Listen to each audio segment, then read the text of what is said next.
오늘은 다른 차종들 말고 트랙스 차주분들이 특히 좀 잘 들어주셨으면 합니다. 이게 한편으로는 좀 화가 나기도 하고요, 한편으로는 안타깝기도 해서 한 번쯤은 꼭 말씀드리고 넘어가야 하겠더라고요. 트랙스가 출시되고 본격적으로 고객 인도가 시작된 지 이제 한 달 정도 됐죠. 그런데 저는 출시 겨우 한 달 만에 말 그대로 초비상사태가 찾아왔고 이게 이렇게나 빨리 찾아올 줄은 몰랐습니다. 한국 GM이 또 배신이라도 했냐고요? 아닙니다. 일단 발단은 KG 모빌리티가 티볼리 페이스리프트를 1,800만원대로 출시했다는 거였는데요. 문제는 티볼리 때문에 위기다, 이게 아닙니다. 저는 이번 기회에 소비자들이 피드백 방향이나 인식이 완전히 바뀌어서 트랙스뿐만 아니라 앞으로 나올 한국 GM 차종들이 계속해서 성공을 했으면 하는 바람으로 오늘 이야기를 전개할 겁니다. 어떤 내용인지 쉽고 빠르게 정리해드리겠습니다. 보장 진단, 결함, 내 차 운행 기록까지 모든 걸 한 번에 정리하고 싶을 때 인포카.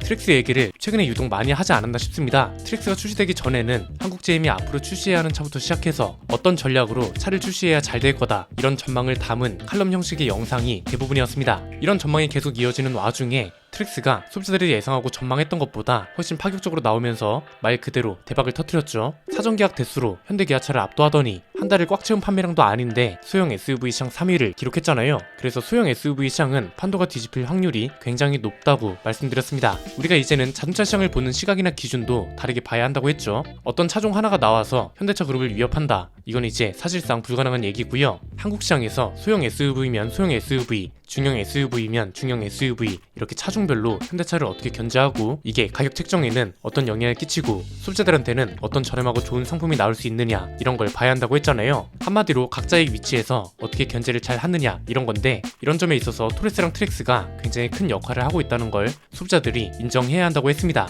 그런데 여기서 문제는 뭐다? 트랙스 이후에 또 다른 신차들도 한국 GM의 성공을 보장해줄 수 있냐 이거죠. 만약 트랙스랑 트레일 블레이저에서 이게 끝난다면 결국 한국 GM은 판매 부진을 지난 몇 년과 같이 반복할 거고 KG 모빌리티 혼자서 시장 견제 역할을 해야 하는데 혼자서 현대차 그룹을 견제하기가 쉽겠냐고요. 그래서 한국 GM이랑 르노코리아 역할이 그 어느 때보다 중요한 거라고 볼 수 있는 거죠. 그래서 저는 최근에 티볼리 페이스리프트 소식을 전하면서 트랙스가 어쩌면 그리 오래가지 못하겠구나 싶은 생각이 들었습니다. 이유는 간단합니다. 크게 세 가지인데요. 첫 번째는 일부 소비자들이 너무 편향되어 있고 이 편향되어 있는 여론의 파워가 너무 강하다는 겁니다. 이걸 어디서 볼 수 있냐면 지난번에 티볼리 페이스리프트 시작 가격이 1,800만원대라는 영상을 내보내드렸잖아요. 이때 이 가격 전략이 왜 좋다고 설명했냐면 그 예를 트랙스로 들었거든요. 트랙스 가격 전략이 딱 그거잖아요. 2,052만원대라는 가격으로 소비자들 관심을 확 끌어올렸고 가장 많이 팔리는 트림은 또 2,500만원 이상 하는 액티브 트림 이상이라고 하고 그 비율이 무려 90%에 달한다면서요. 이건 두 마리 토끼를 다 잡은 전략인 겁니다. 소비자 관심도 미친듯이 끌어모으고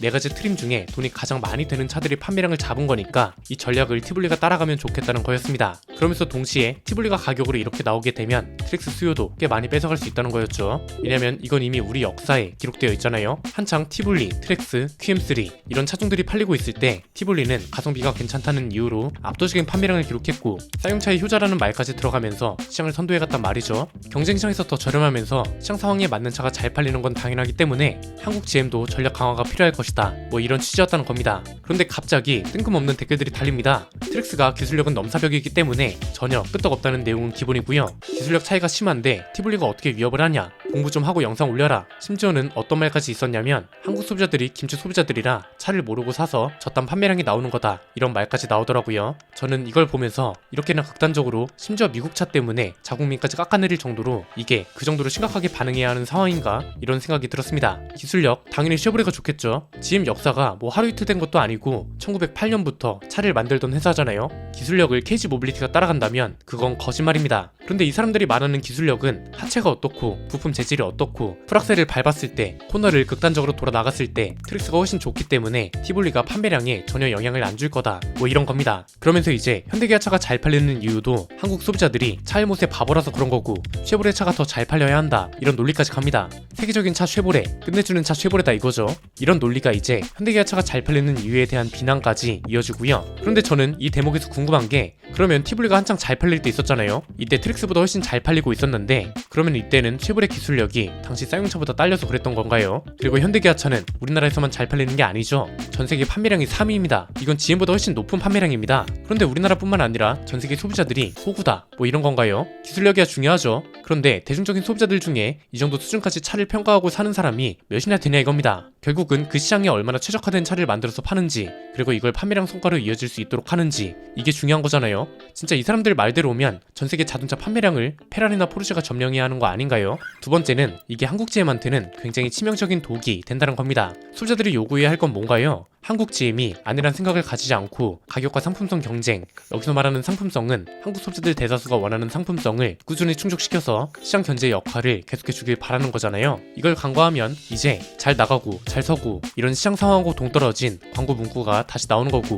다시 예전처럼 점유율 2%대로 돌아서는 거란 말이죠. 그러면 쉐보레를 좋아하는 소비자들도 더 이상 새로운 선택지를 만나볼 수 없게 되는 겁니다. 왜? 판매량이 안 나오는데 뭐하러 한국 시장에 신차를 투입하겠어요? 티볼리가 시작 가격을 1,800만원대로 책정했다는 건 코나, 트랙스, 셀토스 이런 차들뿐만 아니라 캐스퍼까지도 위협할 수 있는 가격 아닌가요? 참고로 수동 변속기 가지고 장난도 안 친다는 걸로 알고 있습니다. 자동 변속기 모델 시작 가격이 1,800만원대가 될 예정이고, 그렇다면 여기서 한국 GM한테 요구를 한다면, 야, KG는 지금 저 정도로 시장을 공략한다는데 너네는 뭐해? 경제적인 트림을 신설하든지 다른 신차를 더 적극적으로 출시해서 견제해줘야 하는 거 아니야? 이런 말이 나와야 하는 거 아닐까요? 앞에서 봤던 댓글들처럼 편향적인 옹호가 계속되면 어떤 문제가 발생하나요? 한국 GM 입장에선 개선해야 할 문제점에 대한 피드백이 완전히 차단되는 겁니다. 이게 중요한 이유가 베트남 자동차 회사들이 성장할 수 없는 이유를 말씀드렸던 영상에 또 나옵니다. 베트남 자동차 회사 빈페스트가 가장 먼저 해야 할 건 뭐라고 했나요? 자국 시장 규모를 키우는 거라고 했죠. 왜냐면 자국 시장 규모가 크다는 건 자국 시장 판매량이 많다는 거고, 판매량이 많다는 거 그만큼 많은 사람들이 빈페스트 차를 탄다는 거잖아요. 많은 사람들이 탄다는 건 회사가 미처 발견하지 못한 전략이나 수정 사항 등을 발견할 가능성이 그만큼 많아진다는 거고,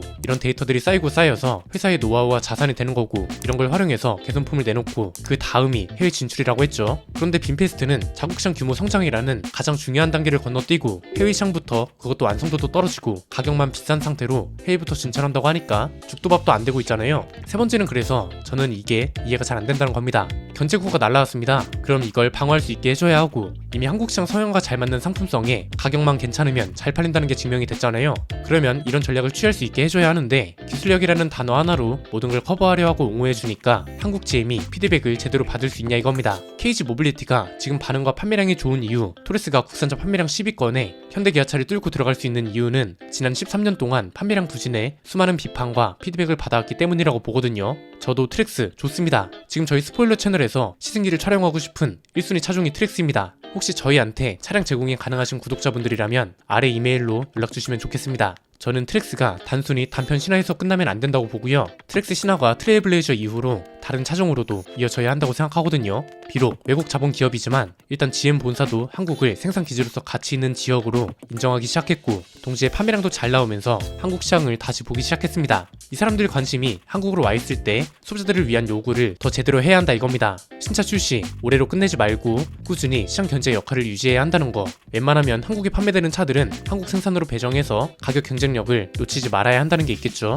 그리고 이게 어느 정도 안정화되면 서비스 센터 숫자를 늘리고 부품 수급을 원활하게 하는 것도 중요하고요. 우리가 대부분 간과하는 게, 자동차라는 제품은 객관적인 데이터만으로는 비교가 사실상 불가능합니다. 승차감의 기준, 파워트레인의 질감, 옵션의 종류, 이런 건 모두 주관적 기준에 의해 결정됩니다. 누구는 푹신한 승차감을 좋아하고 누구는 딱딱한 승차감을 좋아하고, 애초에 객관적 평가가 불가능한 제품이라고요. 그래서 한국 GM을 비롯한 쉐보레가 한국 시장에서 더 오랫동안 좋은 기업으로 남는 걸 원하는 사람들이 분명 많을 거란 말이죠. 앞에서 봤던 댓글을 다신 분들도 그런 마음에서 나온 의견이라고 생각합니다. 그렇다면 더욱더 기술력이라는 단어 하나만으로 옹호해 줄 게 아니라 한국에 최적화된 상품성까지 갖출 수 있도록 경각심도 같이 줘야 한다는 겁니다. 이건 한국 GM뿐만 아니라 모든 자동차 회사들한테 해당되는 얘기겠죠. 오늘 내용은 여기까지입니다. 내용이 유익하셨다면 구독과 좋아요, 알림 설정 부탁드립니다. 지금까지 저는 안피디였습니다. 감사합니다.